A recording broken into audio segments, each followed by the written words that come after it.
Estarei contando um relato de seu tranca-rua na minha vida. Quando eu era criança, eu tinha uma cadeira laranja, ficava em frente à cabeceira da minha cama, nos pés da cama. E de repente, toda a madrugada, era 3 horas da manhã, era de lei, esse homem aparecia pra mim e falava assim pra mim: um dia você vai ser meu. Eu me arrepiava inteirinho toda a madrugada. Então vem comigo que eu te conto tudo. E antes que a gente chega a esse relato, convido a você a se inscrever, deixar seu like aqui no canal para divulgar para mais e mais pessoas. Lembrando que toda a história que eu conto aqui são fatos reais, tá bom? Então vamos contar tudinho para vocês o que aconteceu nessa madrugada e como isso começou a acontecer. Quando eu era criança, eu costumava brincar no quintal, costumava ver vultos pretos passando pela casa. Naquela época, a minha avó era minha mãe de santo. E naquela época ela tinha muitos inimigos dentro de terreiro, pessoas que não gostavam da pessoa dela, né, por inveja, por diversas coisas nessa época. Então eu costumava ver muitas coisas estranhas dentro daquela casa. E começou a passar um tempo que, bem em cima do quarto onde eu dormia, aquela casa começava a ficar meio assombrada. Minha tia tinha um quarto do lado esquerdo, meu quarto era do lado direito e tinha um quarto no meio. Então às vezes dava barulho de passo, barulho de gente andando. Às vezes a gente estava na sala conversando, a gente ouvia os pés andando em cima da casa, em cima do teto, né? Não da parede, do teto. Em cima do teto. Então era muito comum ouvir. Não sei se era casos de feitiço, de demanda, que naquela época era muito, muito demais. Então a casa ficava muito pesada, muito estranha. E minha avó, ela era minha mãe de santo. E nessa época eu tinha muito pavor de ver espírito, tinha muito pavor de ver vultos. Eu não entendia que aquilo significava pra mim, né? A gente é novo, a gente não sabe muito. Então criança tem medo de tudo, né? E eu brincava no quintal, às vezes eu via vulto parado, me olhando, vultos, né, passando. Era muito louco essa época. Hoje eu já tenho um costume de a entidade conversar, falar ou mandar um recado através de um sonho. Ou quando eu tá dormindo na madrugada, a entidade falar tal, tal, assim, assim, assado. Hoje já é natural, mas na época não era. Então nessa época aí eu fiquei com muito medo. Só que eu não falava isso pra ninguém, não relatava isso pra ninguém o que estava acontecendo. Até que chegou um dia eu comecei a falar pra minha mãe. Comecei a falar muito pra minha mãe. Falei, mãe, eu tô vendo uns vultos muito estranhos aqui dentro dessa casa. E de frente da casa da minha avó tinha um vizinho que fazia macumba. Meu, não sei de onde esse cara tirava tanto dinheiro. Ele fazia macumba 24 horas. 24 horas. Às vezes era madrugada, era 1 hora da manhã. Tinha um pai de santo dentro do quintal, quebrando coco, com um chapéuzão grande. Então acho que tudo isso influenciava, né? Porque ele não gostava da gente, por a gente ser macumbeiro. E ele se escondia, falava que era da igreja e saravando os outros no feitiço, né? Vai entender uma coisa dessa. Aí então eu subi no quarto para dormir. Eu nunca dormia sozinho. Hoje eu não gosto de ficar sozinho por causa desse motivo que eu já passei quando eu era criança. Eu dormia sempre no meu quarto com a minha mãe, né?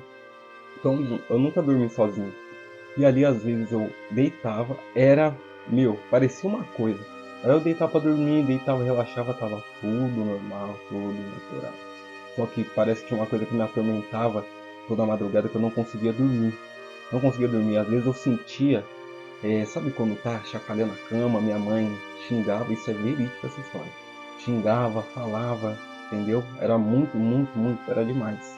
Parecia que a casa era mal assombrada, né? Mas hoje eu entendo que a casa não era mal assombrada, era espíritos, eram eguns, né? Totalmente negativos. Porque nessa época meu tio bebia muito, usava muita droga, vivia na farra, vivia na rua, então ele trazia isso de lá de fora para dentro da casa. Por isso que a casa ficava tão pesada e ele é assim até hoje. Então, ali naquele meu tempo eu dormia, não conseguia dormir. Aí passava a madrugada inteira em claro. Às vezes quando eu me assustava, eu ficava chacoalhando minha mãe, chamando minha mãe na madrugada e não conseguia dormir. Só conseguia dormir quando a janela começava a clarear, que era às 6 horas da manhã, ainda estava em claro ainda. Aí eu conseguia dormir um pouquinho. Então, toda madrugada eu passava esse aperto. Mas com o decorrer do tempo, com o decorrer das noites, é, eu fui me envolvendo mais com a espiritualidade. Lembrando que desde no primeiro relato que eu contei aqui para vocês, eu era tabaqueiro, nunca fui rodante. Então costumava ele ficar no atabaque. Então quando era a gira de Exu, que tocava a gira de Exu, o povo ficava gritando Laroye, Exu, nossa, aquilo me matava com pavor de Exu. Eu ficava atrás de uma cortina fechada onde tinha um congá, que gira da esquerda, né, dentro da Umbanda, eles fecham a cortina.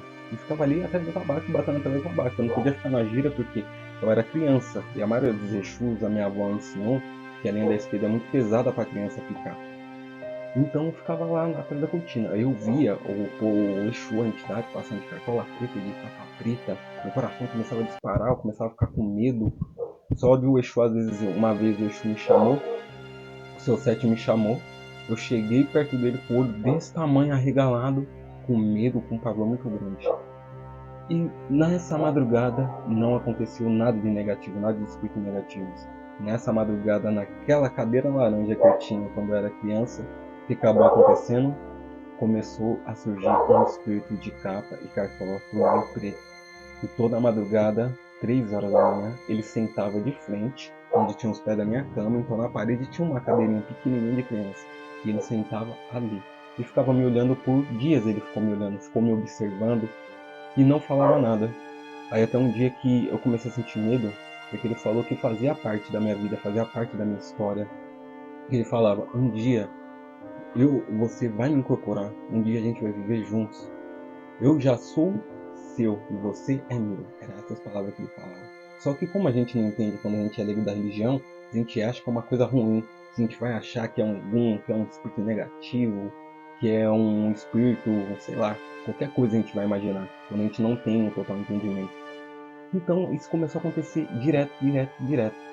Aí minha mãe de santo, sem eu falar nada, ela falou assim, olha, as suas entidades estão pedindo para você trabalhar com elas, para você passar pela doutrina espiritual, pela gira de desenvolvimento, para você doutrinar a si mesmo e assim você acostumar com essa energia, você evoluindo junto com as suas entidades. Foi uma coisa que eu falei, tá bom. Eu gostava muito da tabaca, né? Me partiu o coração, mas quando dava eu ficava na tabaca e depois um pouquinho eu participava da gira ali, eu rodava, recebia e trabalhava. Então ali começou. Aí o seu Tranca-Rua, quando ele chegou pela primeira vez, foi um impacto muito grande, foi uma energia fora do comum que eu não estava acostumado, eu estava mais acostumado com gira de direita do que gira de esquerda. Tanto é que agora eu entendo porque os antigos falam que a gira da esquerda é muito pesada. E ali o seu Tranca-Rua começava a trabalhar ali, a fazer os firmamentos dele, a riscar o ponto, com o tempo ele riscou o ponto, com o tempo ele começou a conversar. E dali eu entendi que ele começou a fazer parte da minha vida. Só que quanto mais ele começava a aparecer, mais a minha visão ficava mais nítida ainda. Mais coisas eu começava a ver, tanto coisas boas como coisas ruins.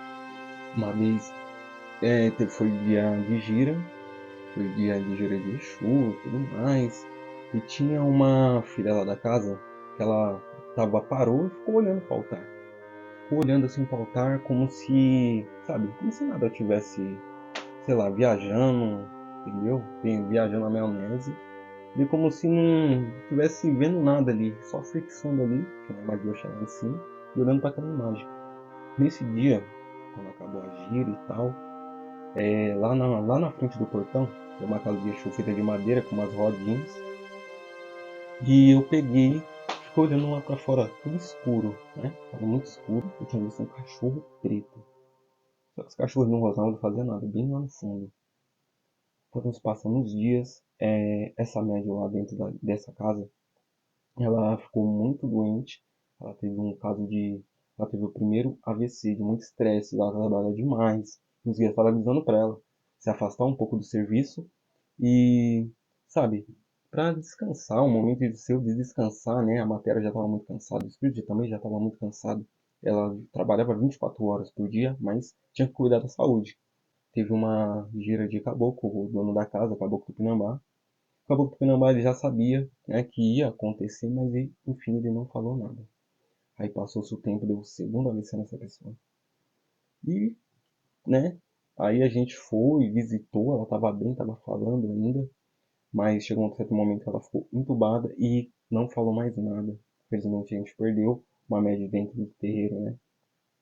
E aquilo mexeu muito com a minha cabeça, muito com o meu psicológico, muito demais, tá? Demais, demais, demais mesmo. Mas o resto desse relato eu vou deixar para falar aqui na parte 2 desse relato aqui, porque aí vem a parte que o Espírito chega e conversa comigo. Então, se você chegou nesse vídeo aqui, por acaso, deixe seu like, se inscreva e deixe seu comentário qual que é o seu guardião que te acompanha. Muito axé e até o próximo relato.